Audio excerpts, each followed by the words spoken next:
வணக்கம். உலகமெங்கிலும் நிறைந்திருக்கும் ராஜ் டிவி நண்பது நெஞ்சங்களுக்கு அடியேன் சுபாஷ் பாலகிருஷ்ணனுடைய அன்பான வணக்கங்களும் வாழ்த்துக்களும். இன்று 29 மார்ச் 2025 தேதியில் அமாவாசை திதியில் சந்திராஷ்டமம் என்பது மகம் மற்றும் பூரம் நட்சத்திரங்களுக்கு வருகிறது. 12 ராசிகளுக்கான பிரத்யேக பலன்களை விரிவாக பார்ப்போம். மேஷராசி என்பவர்களுக்கு இன்னைக்கு விட ஒரு அற்புதமான நாள் உங்கள் வாழ்க்கையில் வர முடியாது. அவ்வளோ சிறப்பாக இருக்குது சார். நீங்கள் எந்த ஒரு புதிய வேலையை தேடுறதா இருக்கட்டும், மேரேஜ் சம்மந்தப்பட்ட விஷயமா இருக்கட்டும், இல்லை ஒரு சிக்கல்களில் ஏற்கனவே இருக்கீங்க, அந்த சிக்கலை தீக்கணும், அது சம்மந்தப்பட்ட பேச்சுவார்த்தையை தொடங்குறதாக இருக்கட்டும், எதுவாக இருந்தாலும் இன்றைக்கி ஸ்டார்ட் பண்ணும்போது ஆரம்பிக்கும் போது நல்ல ஒரு பலனை தரும். எதிரிகளை ஜெயிக்கக்கூடிய எல்லா வல்லமையும் உங்களுக்கு வரும். அப்போ எதிரிகளை ஜெயிச்சா என்ன ஆகும்? பெரிய வெற்றிகள் கிடைக்கும். அடுத்த படிக்கு வாழ்க்கையில் போக முடியும். இன்னைக்கு நீங்கள் வழிபட வேண்டிய தெய்வம் யோக நரசிம்மர். ரிஷபராசி என்பவர்களுக்கு இன்னைக்கு வேலை செய்யக்கூடிய இடத்துல சில மாறுபட்ட கருத்துகள் இருக்கலாம். மேலதிகாரியோடு அனுசரித்து போக வேண்டும்.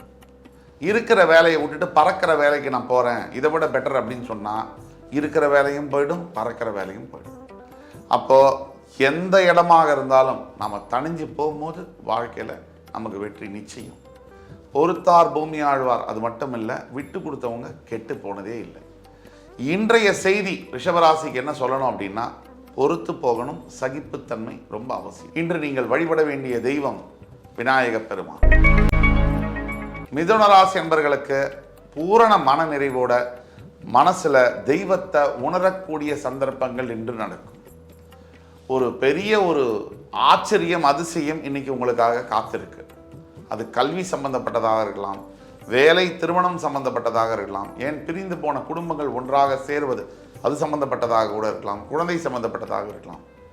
எதுவாக இருந்தாலும் அற்புதமான நிகழ்வை நோக்கி நீங்கள் பயணப்பட்டு கொண்டிருக்கிறீர்கள் என்பதுதான் உண்மை.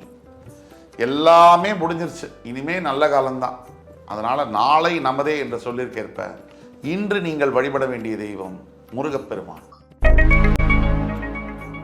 கடகராசி என்பவர்களுக்கு எந்த திசையிலிருந்தும் சரி, எல்லா திக்குகளிலிருந்தும் சரி, பாராட்டு மழை வந்துட்டே இருக்கும். நம்ம என்ன செஞ்சோம் அப்படின்னா, உங்களுடைய நல்ல குணங்கள், நல்ல எண்ணங்கள், இதற்காக பல அன்பர்கள்டேருந்து உங்களுக்கு பாராட்டு மழை வரும்.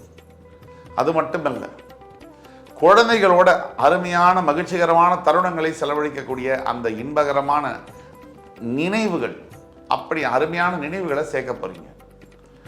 எவ்வளவு சம்பாதிச்சாலும், புகழ் பெற்றாலும், நிறைய ஆடை அணிகலன்கள்லாம் வாங்கினாலும் நிம்மதியும் நல்ல நினைவுகளுமே நிரந்தரமாக இருக்கும். அந்த சொல்லிற்கேற்ப நீங்கள் வாழப்போகிறீர்கள். இன்று நீங்கள் வழிபட வேண்டிய தெய்வம் லக்ஷ்மி நரசிம்ம பெருமான். சிம்மராசி என்பவர்களுக்கு உடல் நலத்தில் இன்னைக்கு கவனமாக இருக்கணும். சிறு பிரச்சனை இருந்தாலும் கூட சரி, அதை உதாசீனப்படுத்தாம உடனே ஒரு மருத்துவர் அணுகி அது என்னங்கிறத டெஸ்ட் பண்ணி தெரிஞ்சுக்கணும்.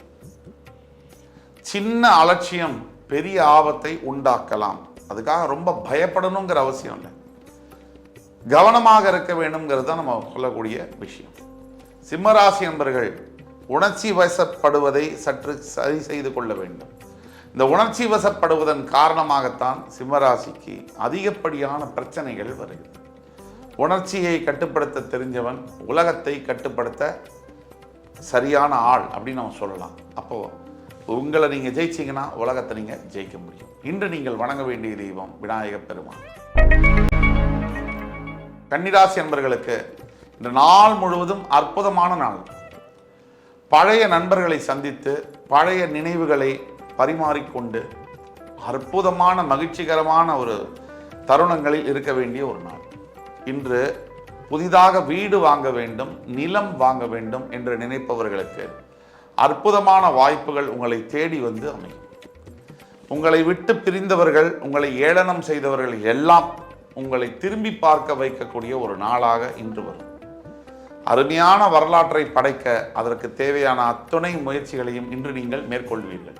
இன்று நீங்கள் வணங்க வேண்டிய தெய்வம் மகாலட்சுமி. துலாம் ராசினியர்களுக்கு இன்னைக்கு உடம்பெல்லாம் பார்த்தீங்கன்னா சொன்னால் தன்னறியாத ஒரு சோர்வு, மனதிலும் சரி. இந்த மாதிரி சோர்வான நாட்கள் வரும்பொழுது முக்கியமாக நம்ம செய்ய வேண்டியது அமைதியாக இருக்கணும். சரியான நேரத்திற்கு உணவை சாப்பிட்டு சரியான நேரத்துக்கு உறக்கத்தை இது பண்ணுவது தான் முக்கியமான பாயிண்ட்.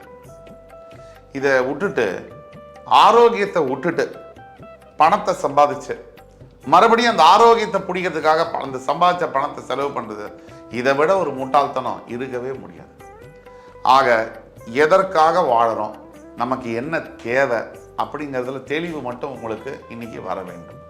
அதற்கு முதல் படியாக நீங்களே உங்களை சுய பரிசோதனை செய்து கொள்ள வேண்டும், உங்கள் எண்ணங்களையும் உங்களுடைய லட்சியங்களையும்.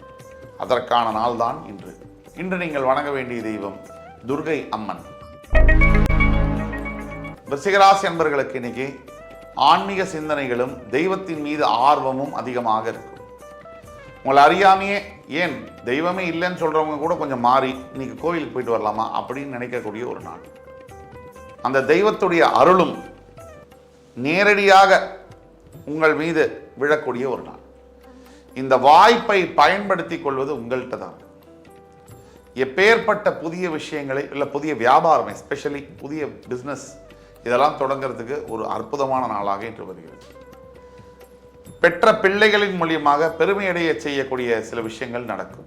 இன்று நீங்கள் வணங்க வேண்டிய தெய்வம் சிவபெருமான். அவரை உன்னிப்பாக மனதில் நினைச்சு அவருடைய தாரக மந்திரம் என்று சொல்லக்கூடிய ஓம் நம சிவாயம் நமக இந்த மந்திரத்தை ஜபிக்கும் பொழுது எல்லா நன்மைகளும் தன்னாலேயே நடக்கும். தனுசு ராசி நேயர்களுக்கு மிகவும் லாபகரமான நாள். இன்னைக்கு குறிப்பா கல்வி சார்ந்த துறைகளில் இருக்கக்கூடிய தனுசு ராசி அன்பர்கள், ஆசிரியர்களாக பணியாற்றக்கூடியவர்கள், கல்வி நிறுவனங்களை நடத்தக்கூடியவர்கள் யாராக இருந்தாலும் மிகவும் ஒரு ஏற்றம் தரக்கூடிய ஒரு நாள். ஐடி துறையில் வேலை பார்க்கக்கூடிய அத்துணை தனுசு ராசி அன்பர்களுக்கும் உங்களுடைய பதவி உயர்வு சம்பந்தப்பட்ட, சம்பள உயர்வு சம்பந்தப்பட்ட ஒரு நல்ல ஒரு வார்த்தை உங்களை தேடி வரும். அதே மாதிரி வெளிநாடு செல்ல வேண்டும் என்று நினைத்துக் கொண்டிருக்கக்கூடிய தனுசு ராசி அன்பர்களுக்கு ஏற்றகரமான நாளாக வருகிறது. இன்று நீங்கள் வணங்க வேண்டிய தெய்வம் ஐயப்ப சுவாமி. மகர ராசி அன்பர்களுக்கு மிகவும் ஆக்கப்பூர்வமான நாள். நினைத்ததை நடத்தியே முடிப்பீர்கள். செயல் வீரர்களாக இன்று நீங்கள் பரிமளிக்க போகிறீர்கள் என்றால் அது மிகையல்ல. உங்களால் முடியாதது ஏதாவது இருக்கா? நீங்க நினைச்சா முடியும். இன்னைக்கு நினைச்சு அதை செயல்படுத்தவும் போறீங்க. அப்படிப்பட்ட நாள். எதிர்கால லட்சியங்கள், அதை நோக்கிய பயணம் இன்று முதல் தொடங்கும். இனிமே உங்களுக்கு நல்ல நேரம் தான், எதை பற்றியும் கவலைப்பட வேண்டியதில்லை. இன்னைக்கு நீங்க வணங்க வேண்டிய தெய்வம் குருவாயூரப்பன். கும்பராசினியர்களுக்கு மிகப்பெரிய அளவில் பொருளாதாரத்தில் முன்னேற்றங்கள், பண உயர்வு, இதெல்லாம் வரக்கூடிய நாள். நீங்க நினைச்சா இன்னைக்கு உங்களை எந்த வியாபாரம் அப்படின்னா, கட்டுமான தொழிலில் இருக்கக்கூடிய ஹோல்சேல் டீலர்ஷிப் என்று சொல்லக்கூடிய விவசாயம் சார்ந்த தொழில்களில் இருக்கக்கூடிய மிகப்பெரிய இரும்பு சம்பந்தப்பட்ட உற்பத்தி நிறுவனங்கள் வைத்திருக்கக்கூடிய அனைத்து அன்பர்களுக்கும் மிகவும் ஏற்றகரமான ஒரு நாள். இன்று கண்டிப்பாக சனீஸ்வரனை நினைத்து நீங்கள் தியானம் செய்யும் பொழுது உங்களுடைய அனைத்து விஷயங்களிலும் வெற்றி கிடைக்கும். மீனராசி என்பவர்களுக்கு மனசுலையும் சரி உடம்புலையும் சரி தன்னை அறியாத உற்சாகம் இன்றைக்கு கிடைக்கும். நீங்க திடீர் அதிர்ஷ்டத்தை நோக்கி பயணப்பட போகிறீர்கள். இப்போ உங்களுக்கு ஒரு லம்சம் அமௌண்ட், ஒரு பெரிய தொகை வர வேண்டும் என்றால் கூட, அல்லது பூர்வீக சொத்து சம்பந்தப்பட்ட வழக்குகள் நிலுவையில் இருக்கு அப்படின்னா கூட, இதையெல்லாம் உங்களுக்கு சாதகமாக முடிகிற மாதிரியான தன்மையில் இருக்கு. இன்றைய நாள் பெரிதும் ஒரு லாபகரமான நாளாக பார்க்கப்படுகிறது. இன்றைக்கு நீங்கள் வணங்க வேண்டிய தெய்வம் சூரிய பகவான். இன்று 29 மார்ச் 2025 தேதிக்கான 12 ராசிகளுக்கான பிரத்யேக பலன்களை விரிவாக பார்த்தோம். அத்துணை ராசிக்காரர்களுக்கும் எம்பெருமான் முருகப்பெருமான் சகலவிதமான சௌபாகியங்களையும் அள்ளித்தருவார் என்ற நம்பிக்கையுடன் உங்கள் அத்துணை பேரிடமிருந்து விடைபெறுவது உங்கள் சுபாஷ் பாலகிருஷ்ணன். நன்றி, வணக்கம், வாழ்க வளமுடன்.